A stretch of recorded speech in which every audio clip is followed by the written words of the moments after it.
ರಾಜ್ಯದಲ್ಲಿ ಇರುವಂಥ ಕಾಂಗ್ರೆಸ್ ಸರ್ಕಾರ ಇದೇ ಸೆಪ್ಟೆಂಬರ್ 22ನೇ ತಾರೀಕಿನಿಂದ ಅಕ್ಟೋಬರ್ 7ನೇ ತಾರೀಕು ತನಕ ಸಾಮಾಜಿಕ ಆರ್ಥಿಕ ಶೈಕ್ಷಣಿಕ ಸಮೀಕ್ಷೆಯನ್ನು ನಡೆಸಲಿಕ್ಕೆ ಈಗಾಗಲೇ ಕರೆ ಕೊಟ್ಟಿದೆ. ಅದರ ಸಿದ್ಧತೆಗಳನ್ನು ಒಂದು ಕಡೆ ಮಾಡ್ಕೊಳ್ತಿದೆ.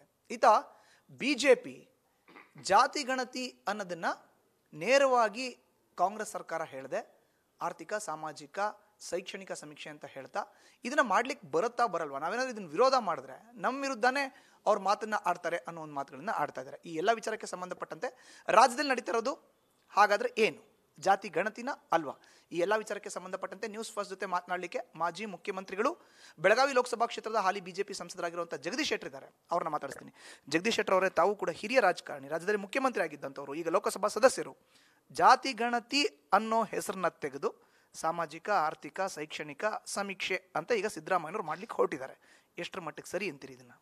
ನೋಡಿ, ಜಾತಿ ಗಣತಿ ಮಾಡುವಂಥದ್ದು ಇರ್ಬೋದು, ಜನಗಣತಿ ಮಾಡುವಂಥದ್ದು, ಸೆನ್ಸಸ್ ಅಧಿಕಾರ ಕಂಪ್ಲೀಟ್ಲಿ ಸಂವಿಧಾನದ ರೀತಿ ಕೇಂದ್ರ ಸರ್ಕಾರಕ್ಕೆ ಇರುವಂಥ ಅಧಿಕಾರ. ರಾಜ್ಯ ಸರ್ಕಾರಕ್ಕೆ ಈ ಸೆನ್ಸಸ್ ಮಾಡುವಂಥದ್ದಾಗಲಿ ಅಥವಾ ಜಾತಿ ಗಣತಿ ಮಾಡುವಂಥದ್ದಾಗಲಿ ಎಳ್ಳಷ್ಟು ಅಧಿಕಾರ ಇಲ್ಲ. ಅದಕ್ಕಾಗಿ ಆ ಒಂದು ಸಂವಿಧಾನದ ಒಂದು ನಿರ್ಬಂಧ ಏನಿದೆಯಲ್ಲ ಅದನ್ನು ಬೇರೆ ರೂಪದಲ್ಲಿ ಅವ್ರ ಮೂಲ ಉದ್ದೇಶ ಜಾತಿ ಗಣತಿ ಮಾಡೋದೇ, ಅದನ್ನು ಬರುವುದಿಲ್ಲ ಅಂಥೇಳಿ ಸಂವಿಧಾನ ರೀತಿ ಬರುವುದಿಲ್ಲ ಅಂತ ತಿಳ್ಕೊಂಡು ಈಗ ಒಂದು ಸಾಮಾಜಿಕ ಆರ್ಥಿಕ ಮತ್ತು ಶೈಕ್ಷಣಿಕ ಸಮೀಕ್ಷೆ ಅನ್ನುವಂಥ ರೂಪದಲ್ಲಿ ಇವತ್ತು ಸಮೀಕ್ಷೆ ಮಾಡಲಿಕ್ಕೆ ಪ್ರಾರಂಭ ಮಾಡಿದ್ದಾರೆ. ಈಗ ಒಂದು 10-12 ವರ್ಷದಿಂದ ಒಂದು ಮಾಡಿದರು ಅದಕ್ಕಾಗಿ ಒಂದು ಸುಮಾರು 200 ಕೋಟಿಗಿಂತ ಹೆಚ್ಚು ಹಣ ಖರ್ಚು ಮಾಡಿದರು. ಅದು ರಿಪೋರ್ಟ್ ಹೊರಗೆ ಬರಲೇ ಇಲ್ಲ. ಅನ್ನು ಹೊರಗೆ ತರುವಂಥ ಪ್ರಯತ್ನ ಸಿದ್ದರಾಮಯ್ಯವರು ಆ ಯಾವ ಟೈಮ್ದಾಗ ಮಾಡಬೇಕಾಗಿದ್ದು ಮಾಡಲಿಲ್ಲ. ಕೊನೆಗೆ ಯಾವುದೋ ಸಂದರ್ಭದಲ್ಲಿ ಮಾಡಲಿಕ್ಕೆ ಹೊಂಟರು, ಅದೆಲ್ಲ ಕನ್ಫ್ಯೂಷನ್ ಆಗಿ ಎಲ್ಲ ಕಡೆಯಿಂದ ವಿರೋಧ ಆದಮೇಲೆ ಅದನ್ನು ಮೂಲೆ ಗುಂಪು ಮಾಡಲಾಯಿತು. ಹೈಕಮಾಂಡ್ ಡೈರೆಕ್ಷನ್ ಕೊಟ್ಟರು, 10 ವರ್ಷದಿಂದ ಮಾಡಿದ್ದು ಈಗೇನು ಡಿಸ್ಕ್ಲೋಸ್ ಮಾಡ್ತೀರಿ ಅಂತೇಳಿ. ಆಮೇಲೆ ಈಗ ಮತ್ತೆ ಹೊಸ ರೂಪದಲ್ಲಿ ಮತ್ತೊಮ್ಮೆ ಸುಮಾರು 410 ಕೋಟಿ ಈಗಾಗಲೇ ಅದಕ್ಕೆ ಹಣ ನಿಯೋಗ ಮಾಡಲಿಕ್ಕೆ ಖರ್ಚು ಮಾಡಲಿಕ್ಕೆ ತೆಗೆದಿಟ್ಟಿದ್ದಾರೆ. ಇವತ್ತು ಆರ್ಥಿಕ ಸಂಕಷ್ಟ ಇದೆ ರಾಜ್ಯದ್ದು. ಇಂಥ ಸಂದರ್ಭದಲ್ಲಿ 400 ಕೋಟಿ ಖರ್ಚು ಮಾಡಿ ಇವತ್ತು ಹೊಸದಾದಂಥ ಒಂದು ಸಮೀಕ್ಷೆ ಮಾಡಲಿಕ್ಕೆ ಹೊಂಟಿದ್ದಾರೆ. ಇದು ಸಹಿತ ಕಾನೂನು ಬಾಹಿರ. ಈ ಸಮೀಕ್ಷೆ ರಿಸಲ್ಟ್ ಏನೇ ಬರಲಿ ಕಾನೂನು ಬದ್ಧತೆ ಅದಕ್ಕಿಲ್ಲ. ನೋಡಿ, ಒಂದು ನಾನು ಹೇಳ್ತೀನಿ, ಇವತ್ತು ಯಾವ ರೀತಿ ಇವರು ಇದನ್ನು ವಿರೂಪಗೊಳಿಸಿದ್ದಾರೆ ಅಂತಂದರೆ, ಅದೇನು ಇವತ್ತು ಅವರು ಒಂದು ದೊಡ್ಡದಂತ ಒಂದು ಹೊತ್ತಿಗೆ ಮಾಡಿದ್ದಾರೆ ಸಮೀಕ್ಷೆ ಯಾವ ರೀತಿ ಮಾಡ್ತೀವಿ ಅಂತ. ಅದರಲ್ಲಿ ಧರ್ಮದ ಹೆಸರುಗಳು ಹೇಳಿದ್ದಾರೆ. ಹಿಂದೂ ಧರ್ಮ, ಜೈನ್ ಧರ್ಮ, ಕ್ರಿಶ್ಚಿಯನ್ ಧರ್ಮ, ಮುಸ್ಲಿಮು, ಸಿಖು, ಪಾರ್ಸಿ, ಹಿಂಗೆ ಮಾಡಿ ಒಂದು 7 ಧರ್ಮಗಳ ಬಗ್ಗೆ ಮೆನ್ಷನ್ ಮಾಡಿದ್ದಾರೆ. ಅಷ್ಟೇ ಇರೋದು ರಿಕಗ್ನೇಷನ್ ಇರೋದು. ಇವತ್ತು ಧರ್ಮ ಅಂತ ರಿಕಗ್ನೇಷನ್ ಇರೋದು ಸಂವಿಧಾನದಲ್ಲಿ ಈ 7 ಧರ್ಮಗಳ ಬಗ್ಗೆ ಮಾತ್ರ.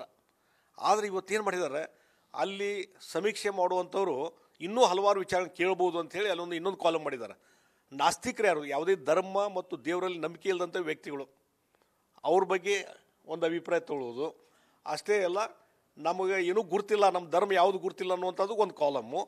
ಅಷ್ಟೇ ಅಲ್ಲ, ಈ ಕಾಲಮ್ಗಳ ಬಿಟ್ಟು ಇನ್ನೂ ಒಂದು ಯಾವುದಾದ್ರು ಧರ್ಮ ಇದ್ದರೆ ಅದನ್ನು ಮೆನ್ಷನ್ ಮಾಡ್ಬೋದು ಅಂತ ಹೊಸ ಕಾಲಮ್ ಮಾಡಿದ್ದಾರೆ. ಅಂದರೆ ಇದು ಕಾನೂನು ಬಾಹಿರವಾಗಿ ಸಂವಿಧಾನ ಬಾಹಿರವಾದಂಥ ಕಾಲಮ್ಗಳನ್ನು ಮಾಡುವ ಮುಖಾಂತರ ತಮ್ಮದು ಏನೋ ಒಂದು ಷಡ್ಯಂತ್ರ ಇದೆ, ಒಂದು ಈ ಜಾತಿಗಳನ್ನು ಒಡೆದು ಹಾಕುವಂಥದ್ದು ಮತ್ತು ನಿಜವಾದಂಥ ಪರಿಸ್ಥಿತಿ ಹೊರಗಡೆ ಬರಬಾರ್ದು, ವಸ್ತುಸ್ಥಿತಿ ಬರಬಾರ್ದು ಅನ್ನುವಂಥದ್ದು ಮೂಲ ಉದ್ದೇಶದ. ಮತ್ತು ರಾಜಕೀಯವಾಗಿ ಎಲ್ಲವನ್ನೂ ವಿಚಾರ ಮಾಡ್ತಾರೆ. ಸಮಾಜಗಳನ್ನು ಒಡೆಯುವಂಥ ಕೆಲಸ ಮಾಡ್ತಾಯಿದ್ದಾರೆ. ಹಿಂದೂ ಸಮಾಜವನ್ನು ಒಡೆಯುವಂಥ ಕೆಲಸ ಮಾಡ್ತಾಯಿದ್ದಾರೆ. ಲಿಂಗಾಯತ ಸಮಾಜವನ್ನು ಒಡೆಯುವಂಥದ್ದು. ಉಳಿದ ಎಲ್ಲ ಸಮಾಜಗಳನ್ನು SC ST ಇರ್ಬೋದು, ಹಿಂದುಳಿದ ವರ್ಗ, ಅವೆಲ್ಲವನ್ನೂ ಒಡೆದು ಹಾಕಿ ಕೇವಲ ಮುಸ್ಲಿಮ್ಸ್ ಮಾತ್ರ ಜಾಸ್ತಿ ಇದ್ದಾರೆ. ಹಿಂದೂ ಹಂಗೆ ತೋರಿಸಿದರು, ಮುಸಲ್ಮಾನರು ಮಾತ್ರ ಇಡೀ ರಾಜ್ಯದಲ್ಲಿ ಅತಿ ಹೈಯೆಸ್ಟ್ ಇದ್ದಾರೆ ಅನ್ನುವಂಥದ್ದು ಒಂದು ತೋರಿಸುವಂಥದ್ದು, ಒಂದು ಸಮೀಕ್ಷೆ ಮಾಡುವಂಥದ್ದು ಇದು ಪದ್ಧತಿ. ಅದಕ್ಕಾಗಿ ಇವತ್ತು ಭಾಳ ಗೊಂದಲಮಯ. ಈ ಬಹುಶಃ ಅದನ್ನು ಆ ಒಂದು ನೀವು ಹೊತ್ತಿಗೆಯನ್ನು ನೋಡಿಬಿಟ್ರೆ ಅವಾಗ ಟ್ರೈನಿಂಗ್ ತೊಗೊಂಡವನು ತಲೆಕೆಟ್ಟು ಓಡೋಗಿ ಹೋಗಿರ್ಬೇಕು. ಟ್ರೈನಿಂಗ್ ಯಾರು ಇಲ್ಲಿ ಟ್ರೈನಿಂಗ್ ತೊಗೊಂಡು ಯಾರು ನಮಗೆ ಇಲ್ಲಿ ಇಂಟರ್ವ್ಯೂ ತೊಗೊಳಗೆ ಸಮೀಕ್ಷೆ ಮಾಡ್ಲಿಕ್ಕೆ ಬರ್ತಾರಲ್ಲ, ಅವಂಗೂ ಅದು ABCD ಗೊತ್ತಿರೋದಿಲ್ಲ. ಮತ್ತು ಯಾರಿಗಾದರೂ ಮನೆ ಮಾಲಕನ ಕುಂದರಿಸಿ ಇಲ್ಲ ಒಂದೊಂದು ಕೇಳಿದರೆ ಮಿನಿಮಮ್ 30 ಮಿನಿಟ್ಸ್ ಬೇಕು, ಮ್ಯಾಕ್ಸಿಮಮ್ 1 ತಾಸಾದರೂ ಬೇಕು ಒಂದು ಸಮೀಕ್ಷೆ ಮಾಡಲಿಕ್ಕೆ. ಹೀಗಾಗಿ ಮತ್ತು ನೋಡಿ ಇವ್ರ ದುರುದ್ದೇಶ ಎಷ್ಟಿದೆ ಅಂತಂದರೆ, ಬಹುಶಃ ಎಲ್ಲೋ ಒಂದು ಕಡೆ ಅವರಿಗೆ ಟೆನ್ಷನ್ ಚಾಲೂ ಆಗಿದೆ. ಎಲ್ಲಿ ನವಂಬರ್ ಡಿಸೆಂಬರ್ದಲ್ಲಿ ನಾನು ಅಧಿಕಾರ ಹೋಗ್ತದೆ ಅಂಥೇಳಿ DK ಶಿವಕುಮಾರ್ ಅದಕ್ಕೆ ಪ್ರಯತ್ನ ನಡೀತಾ ಇದೆ, ನಾನು ಮುಖ್ಯಮಂತ್ರಿ ಆಗ್ಬೇಕಂಥೇಳಿ. ಆ ಹಿನ್ನೆಲೆ ಇಟ್ಟುಕೊಂಡು ಇವತ್ತು ಸೆಪ್ಟೆಂಬರ್ 22ರಿಂದ ಅಕ್ಟೋಬರಲ್ಲಿ ಅಂತ ಹೇಳ್ತಾರೆ, ಅಷ್ಟರೊಳಗೆ ಮುಗಿಲಿಕ್ಕೆ ಸಾಧ್ಯನೇ ಇಲ್ಲ. ಆ ಸಮೀಕ್ಷೆ ಮಾಡಲಿಕ್ಕೆ ಸಾಧ್ಯ ಇಲ್ಲ, ತರಾತುರಿಂದ ಮಾಡಲಿಕ್ಕೆ ಹೊಂಟಿದ್ದಾರೆ. ಮತ್ತು ಡೈರೆಕ್ಷನ್ ಇಷ್ಟೇ ದಿವಸದಲ್ಲಿ ಮಾಡಬೇಕು, ಡಿಸೆಂಬರ್ದಲ್ಲಿ ವರದಿ ಕೊಡಬೇಕು. ಇವೆಲ್ಲ ನೋಡಿದರೆ ಅವ್ರು ಬಿಟ್ಬಿಡ್ರಿ. ಆಯೋಗಕ್ಕೆ ಮಾಡಿದ ಮೇಲೆ ಆಯೋಗದ ಅಧ್ಯಕ್ಷರಾಗಿರ್ತಾರೆ, ಅವ್ರು ಯಾರು ಟ್ರೈನಿಂಗ್ ಕೊಡ್ತಾರೆ ಮತ್ತೊಂದು ಮಾಡ್ತಾರೆ, ಅದಕ್ಕೆ ಅವ್ರ ಟೈಮ್ ಅವ್ರ ಬಗ್ಗೆ ನಿಗದಿ ಮಾಡ್ಕೋಬೇಕು, ನೀವಲ್ಲ ಫಿಕ್ಸ್ ಮಾಡೋದು. ಇದು ಏನಾಗಿದೆ ಅಂದರೆ ಈ ಅಧಿಕಾರ ಹಸ್ತಾಂತರ ಮತ್ತೊಂದು ಇವೆಲ್ಲ ಗೊಂದಲ ಇದ್ದಂಥ ಸಂದರ್ಭದಲ್ಲಿ ಇದರದೊಂದು ನೆಪ ಮಾಡಿಕೊಂಡು ಈ ಒಂದು ವರದಿ ಬರ್ಬೇಕ್ರಿ, ನಮ್ಮಲ್ಲಿ ಇರುವಂಥ ಹಿಂದುಳಿದ ವರ್ಗದವರು ಮತ್ತೊಂದು ಇವೆಲ್ಲ ಹೊರಗೆ ಬರ್ಬೇಕ್ರಿ ಅಂಥೇಳಿ ಹೈಕಮಾಂಡ್ಗೆ ಹೇಳಿ ತಮ್ಮ ಅಧಿಕಾರದ ಅವಧಿಯನ್ನು ಮುಂದುವರಿಸೋ ಸಲುವಾಗಿ 400 ಕೋಟಿ ಖರ್ಚು ಮಾಡ್ತಾ ಇದ್ದಾರೆ.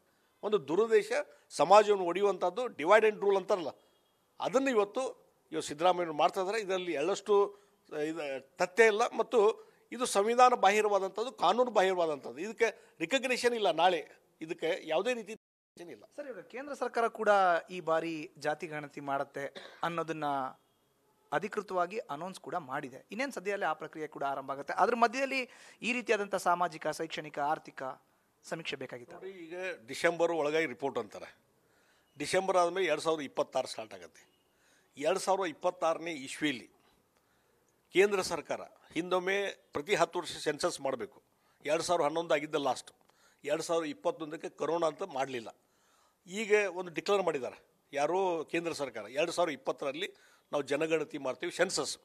ಅದಾದಮೇಲೆ ಜನರ ಎಲ್ಲರ ಒತ್ತಡ ಮೇಲೆ ಇವತ್ತು ಎಲ್ಲರ ಪಬ್ಲಿಕ್ ಒಪಿನಿಯನ್ ಇತ್ತು, ಇಲ್ಲ ಜಾತಿ ಗಣತಿನೂ ಮಾಡ್ರಿ ಅಂತೇಳಿ. First time in the history of the India, first time ಇವತ್ತು ಕೇಂದ್ರ ಸರ್ಕಾರ ಜಾತಿ ಗಣತಿ ಮಾಡುವಂಥದ್ದು ನಿರ್ಧಾರ ಕೈಗೊಂಡಿದ್ದಾರೆ.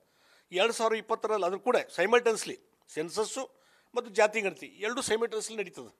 ಅದು ಆಗೋದ್ರಿಂದ ಏನಾಗ್ತದೆ ಅಂದರೆ ಈಗ ಮತ್ತೆ ಇದನ್ನು ರಿಪಿಟೇಷನ್, ಇದು ಈಗ ಒಂದು ಸಲ ಹೋಗಿರ್ತಾರೆ ಇವರು, ಮತ್ತು ಕೇಂದ್ರ ಸರ್ಕಾರ ಅದೊಂದು ಮತ್ತೊಂದು ಸಮೀಕ್ಷೆ, ಅವ್ರಿಗೆ ಅಧಿಕೃತವಾಗಿ ಸಂವಿಧಾನಬದ್ಧವಾಗಿ ಅವ್ರಿಗೆ ಹಕ್ಕಿದೆ, ಅದವ್ರು ಮಾಡ್ತಾರೆ. ಇವ್ರಿಗೆ ಅಧಿಕಾರ ಇಲ್ದಂಥವ್ರು, ಅದಕ್ಕಿಲ್ದಂಥವ್ರು ಇವತ್ತು ಅದಕ್ಕಿಂತ ಮುಂಚೆನೇ ನೋಡಿ ಈ ಡೈರೆಕ್ಷನ್ ಏನು ನೋಡಿ ಸ್ಪೆಸಿಫಿಕ್ಕಾಗಿ ಒಂದು ಕಡೆ ಅಧಿಕಾರ ಹಸ್ತಾಂತರ ಮಾಡುವಂಥದ್ದು ಒಂದು ಹೆದರಿಕೆ, ಇದರ ಜೊತೆಗೆ ಕೇಂದ್ರ ಸರ್ಕಾರ ಜನವರಿ 2020ರಿಂದ ಸ್ಟಾರ್ಟ್ ಮಾಡ್ತಾರೆ, ಅದಕ್ಕಿಂತ ಮುಂಚೆ ಒಂದು ರಿಪೋರ್ಟ್ ತೊಗೋಬೇಕು ಅನ್ನುವಂಥ ಹವಣಿಕೆ. ಅಂದರೆ ಸರ್, ಎಲ್ಲೋ ಒಂದು ಕಡೆ ಟೆಸ್ಟ್ ಮ್ಯಾಚ್ ರೂಪದಲ್ಲಿ ಆಗಬೇಕಾಗಿರೋ ಅಂಥ ಜಾತಿ ಗಣತಿ ಒನ್ ಡೇನೂ ಮೀರಿ T20 ಥರ ಆಗ್ತಾ ಇದೆ ಇದು ಅಂತೀರಿ? ತರಾತುರಿಂದ ಅದಕ್ಕೆ ಪೂರ್ವ ತಯಾರಿ. ಬಹುಶಃ ಆ ಹೊತ್ತಿಗೆ ನೋಡಿಬಿಟ್ರೆ ಅದಕ್ಕೆ ಹೇಳಿದಾರೆ ಇಷ್ಟನೇ ತಾರೀಕು ಒಳಗೆ ಟ್ರೈನಿಂಗು, ಇಷ್ಟನೇ ತಾರೀಕು ಒಳಗೆ ಯಾರ್ಯಾರು ಇಂಟರ್ವ್ಯೂ ಹೋಗ್ಬೇಕು, ಯಾರ್ಯಾರು ಸಮೀಕ್ಷೆ ಮಾಡಬೇಕು, ಲಿಸ್ಟು. ಇನ್ನೂ ನನ್ನ ಪ್ರಕಾರ ಅವು ಯಾವುದು ಲಿಸ್ಟು ಆಗಿಲ್ಲ, ಏನಿಲ್ಲ. 22ನೇ ತಾರೀಕಿಂದ ಅವರು ಹೋಗ್ತಾರಂತೆ. ಯಾವುದೂ ಪೂರ್ವ ತಯಾರಿ ಇಲ್ಲ, ಗೊಂದಲ. ಇದರಿಂದ ಮತ್ತೊಂದು ಗೊಂದಲದ ರಿಪೋರ್ಟ್ ತಯಾರು ಮಾಡ್ತಾರೆ ಅಷ್ಟೇ. ನನ್ನ ಕಡೆ ಪ್ರಶ್ನೆ ಸರ್, ಕಾಂತರಾಜು ಆಯೋಗದ ವರದಿ ಜಯಪ್ರಕಾಶ್ ಹೆಗಡೆ ಅವರ ಸಮಕ್ಷಮದಲ್ಲಿ ಅವರ ಕೈಯಾರ ಸರ್ಕಾರಕ್ಕೆ ಹಸ್ತಾಂತರ ಆಯಿತು. ಅದನ್ನಂತೂ ಈಗ ಬಿಡುಗಡೆ ಮಾಡಲಿಲ್ಲ. ಅದಕ್ಕೆ 165 ಕೋಟಿ 200 ಕೋಟಿ ಏನೋ ಖರ್ಚು ಮಾಡಿದ್ದಾರೆ. ಈಗ ಮಧುಸೂದನ್ ನಾಯಕ್ ಅವರ ಆಯೋಗದ ವರದಿ. ಮಧುಸೂದನ್ ನಾಯಕ್ ಅವರು ಅಡ್ವೊಕೇಟ್ ಜನರಲ್ ಇದ್ದರು 2013ರಲ್ಲಿ. ಮತ್ತೆ ಅದೇ ಅವರವರೇ ಇಲ್ಲಿ ನೋಡ್ರಿ. ಸಿದ್ದರಾಮಯ್ಯವ್ರ ಟೀಮ್ ತೊಗೊಂಡ್ಬಿಡ್ರಿ. ಅವ್ರು ಯಾರು ಹಿತಚಿಂತಕರು ಅಂತ ಇದ್ದಾರೆ, ವೈಚಾರಿಕವಾಗಿ ಚಿಂತನೆ ಮಾಡುವಂಥವ್ರು ಎಲ್ಲ ಎಡಪಂಥೀಯರು. ಅವ್ರ ಮಾತು ಕೇಳ್ಕೊಂಡು ಇದೆಲ್ಲ ಒಂದು ಪ್ಲ್ಯಾನ್ ಮಾಡ್ತಾ ಇದ್ದಾರೆ. ಸಮಾಜ ಡಿವೈಡ್ ಮಾಡಬೇಕು ಹೆಂಗೆ, ಯಾಕೆ ಎಡಪಂಥೀಯ ಚಿಂತನೆ ಅದು ಸಮಾಜವನ್ನು ಒಡೆಯುವಂಥ ಕೆಲಸ. ಅದಕ್ಕೆ ಲೀಡರ್ಶಿಪ್ ಯಾರು ತೊಗೊಂಡ್ರೆ ಸಿದ್ದರಾಮಯ್ಯ. ಅದಕ್ಕೆ ಅಡ್ವೈಸರ್ ಹ್ಯಾಸು ಅವರು ಹಿಂದೆ ಮುಂದೆ ಇರುವಂಥ ಕೆಲವು ಸಾಹಿತಿಗಳನ್ನು ನೋಡ್ರಿ, ಚಿಂತಕರು ನೋಡ್ರಿ, ಎಲ್ಲ ಎಡಪಂಥೀಯ ಚಿಂತಕರು. ಹೀಗಾಗಿ ಅವರು ಒಂದು ಅಡ್ವೈಸ್ ತೊಗೊಂಡು ಇದು ಮಾಡಿದ್ರಿಂದ ಇದರಲ್ಲಿ ಒಂದು ಒಳ್ಳೆಯ ರೀತಿಯಂಥ ಉದ್ದೇಶ ಇಲ್ಲ, ಸದುದ್ದೇಶ ಇಲ್ಲ. ಹೀಗಾಗಿ ದುರುದ್ದೇಶ, ರಾಜಕೀಯ ಹಿನ್ನೆಲೆ ಇವೆಲ್ಲ ಇಟ್ಕೊಂಡು ಮಾಡ್ತಾ ಇರೋದ್ರಿಂದ ಇದು ಜುನ್ಯಾನಿಟಿ, ನಿಜವಾದಂಥ ವಸ್ತುಸ್ಥಿತಿ ಹೊರಗೆ ಬರಲಿಕ್ಕೆ ಸಾಧ್ಯನೇ ಇಲ್ಲ ಅಂತ ಹೇಳ್ತೀನಿ. ಇವತ್ತು ಅಧಿಕಾರ ಇಲ್ಲದೇ ಪ್ರಯೋಗ ಮಾಡ್ತಾರೆ. ಸುಮ್ಮನೆ 400 ಕೋಟಿ ಹಣವನ್ನು ವ್ಯರ್ಥ ವೆಚ್ಚ ಮಾಡ್ತಾ ಇದ್ದಾರೆ. ನನ್ನ ಕಡೆ ಪ್ರಶ್ನೆ ಈಗ ರಾಜ್ಯದಲ್ಲಿ ಈ ಸಾಮಾಜಿಕ, ಆರ್ಥಿಕ, ಶೈಕ್ಷಣಿಕ ಸಮೀಕ್ಷೆ ಆಗುತ್ತೆ ಅನ್ನೋದು ಕೇಂದ್ರ ಸರ್ಕಾರದ ಗಮನಕ್ಕೂ ಕೂಡ ಬಂದಿರುತ್ತೆ. ತಾವು ಕೂಡ ಲೋಕಸಭಾ ಸದಸ್ಯರು. ಬಿಜೆಪಿಯ ಹೈಕಮಾಂಡ್ ನಾಯಕರು, ರಾಜ್ಯ ಬಿಜೆಪಿ ನಾಯಕರಿಗೆ ಏನೋ ಸಲಹೆ ಸೂಚನೆಯನ್ನು ಕೊಟ್ಟಿದ್ದಾರಾ? ಈ ರೀತಿಯಾದಂಥ ಸಮೀಕ್ಷೆ ಈಗ ಆರಂಭ ಆಗ್ತಾ ಇದೆ, ಇದನ್ನು ನೀವು ವಿರೋಧಿಸಿ ಅಥವಾ ಇದಕ್ಕೆ ನೀವು ಸಕಾರಾತ್ಮಕವಾಗಿ ಸ್ಪಂದಿಸಿ ಅಥವಾ ಇದ್ರ ಜೊತೆ ನೀವು ನಡೀರಿ ಪ್ಯಾರಲಲ್ ಆಗಿ, ಅದಾದಮೇಲೆ ಏನಾಗುತ್ತೆ ಔಟ್ಕಮ್ ನೋಡೋಣ ಅಂತ ಈ ರೀತಿಯಾದ ಡೈರೆಕ್ಷನ್ಸ್ ಬಂದಿದೆಯಾ ಸರ್? ಹೇಗೆ ನೋಡಿ, ಈ ರೀತಿ ರಾಜ್ಯ ಸರ್ಕಾರದ ನಡವಳಿಕೆ ಇದ್ದಂಥ ಸಂದರ್ಭದಲ್ಲಿ ಕೇಂದ್ರ ಸರ್ಕಾರ ಅದು ಕೇಂದ್ರದ ನಾಯಕರು ನಮಗೇನು ಡೈರೆಕ್ಷನ್ ಕೊಡೋದಿಲ್ಲ. ಇದು we have to take decision. ಇಲ್ಲಿ ನಾವು ಫೈಟ್ ಮಾಡಬೇಕು ಪ್ರತಿಪಕ್ಷವಾಗಿ. ಇಲ್ಲಿ ಮಾಡ್ತಕ್ಕಂಥ ಸರ್ಕಾರದ ಏನು ಕುಂದುಕೊರತೆಗಳಿದಾವೆ, ತಪ್ಪುಗಳಿದ್ದಾವೆ, ಅದನ್ನ ಎತ್ತಿ ತೋರಿಸುವಂಥ ಕೆಲಸ ನಾವು ಮಾಡಬೇಕು. ಇದು ಸರಿಯಿಲ್ಲ ಅಂತ ನಾವು ಈಗಾಗಲೇ ಹೇಳಿದ್ದೇವೆ. ಆದರೂ ಅದರ ಪೂರಕವಾಗಿ ಅವ್ರು ಕೆಲಸ ಮಾಡ್ತಾ ಇದ್ದಾರೆ. ಇದು ತಪ್ಪು ಅನ್ನುವಂಥದ್ದು ಜನರಿಗೂ ಗೊತ್ತಾಗಿದೆ. ಅದಕ್ಕಾಗಿ ಕೇಂದ್ರದ ನಾಯಕರು ಇದ್ರ ಬಗ್ಗೆ ನಮ್ಮ ಕೂಡ ಚರ್ಚೆ ಮಾಡಿಲ್ಲ. Thank you sir. ಇದು ಒಟ್ಟಾರೆ ಈ ಒಂದು ಸಾಮಾಜಿಕ, ಆರ್ಥಿಕ, ಶೈಕ್ಷಣಿಕ ಸಮೀಕ್ಷೆಯ ಬಗ್ಗೆ ಮಾಜಿ ಮುಖ್ಯಮಂತ್ರಿಗಳು ಲೋಕಸಭಾ ಸದಸ್ಯರಾಗಿರುವಂಥ ಜಗದೀಶ್ ಶೆಟ್ಟರ್ ಅವರ ಮಾತು. ಕ್ಯಾಮರಾ ಪರ್ಸನ್ ಮುರಳಿ ಕುಮಾರ್ ಜೊತೆ Madhusudan, news first Kannada, Bengaluru. News first ನಿರ್ಭೀತಿಯಿಂದ ನಿಮ್ಮ ಪರವಾಗಿ.